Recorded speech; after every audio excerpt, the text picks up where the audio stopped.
to the UP Fighting Maroons for winning their third straight game of the season, besting Ateneo Blue Eagles 83-69. We have Coach Goldwyn Monteverde, Francis Eneruca, and Noy Remoga. Coach, congratulations for this victory. As I said earlier, third straight win. So it looks like nakaka-recover na yung team from that 0-2 start. So what can you say about the team's performance against Ateneo? Well, for me, yung preparation namin for this game,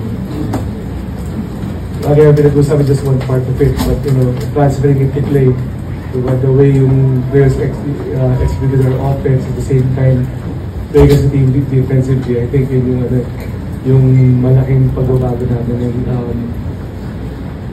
Sa akin siguro, we just have to keep it up. Thank you. To Francis, you have 28 points, 9 rebounds, 4 steals, 1 block, and plus 22. You boast your will in the middle, so what can you say about this win? It's a big win against one of the best teams, against an undefeated team in Ateneo. What can you say? It was good. It was a great game, and it feels good to win.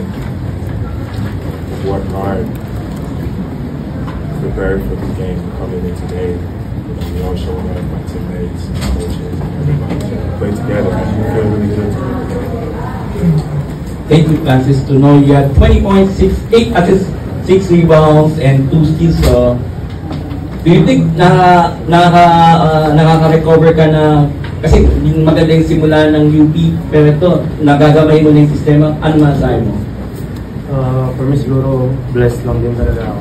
Kasi, yun nga, hindi naman biro yung mga pinagdaanan namin na sa team ng first 2 weeks.